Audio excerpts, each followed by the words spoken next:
என் உயிரிலும் மேலான மக்களே, இன்று கிளி பரோட்டா எவ்வாறு செய்கிறது என்றதை இந்த காணொளியின் வாயிலாக பார்க்க போகிறோம். வாழை இலையினை, பச்சை வாழை இலையினை எடுத்து ரொட்டி தட்டில் வாட்டி எடுக்க வேண்டும்.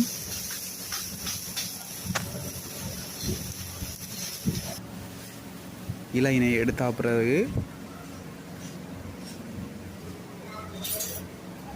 ஓம்லெட் செய்கிறதுக்கு சிறிதளவு வெங்காயம், கேரட், லீக்ஸ் என்பவற்றையும் எடுத்து முட்டையினை உடைத்து இட்டு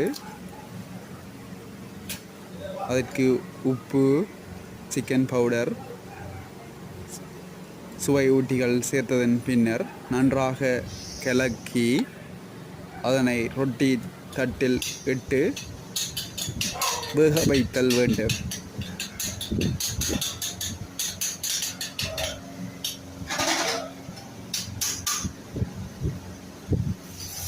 சிறிதளவு எண்ணெயை ஊற்றி நாங்கள் இப்போ ஓம்லெட் செய்ய போகிறோம்.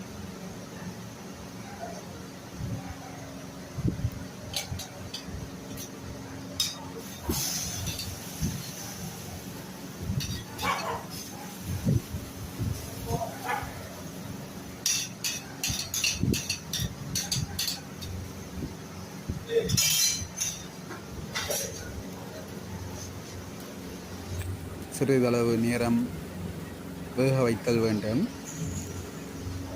அதன் பின்னர் வாழை இலையின் மேல் முழு ரொட்டியினை கோழி குழம்பில் இட்டு அதனை வாழை இலையின் மேல் வைத்து அதன் பின்னர்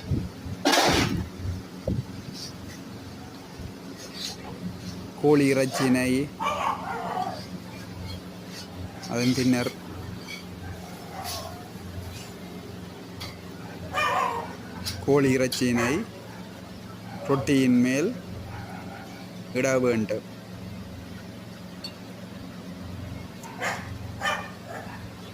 இந்த ரொட்டிக்கு மேலே சிக்கன் கறி வைக்கிறீங்க. சிக்கன் கிளி பரோட்டா, சிக்கன்.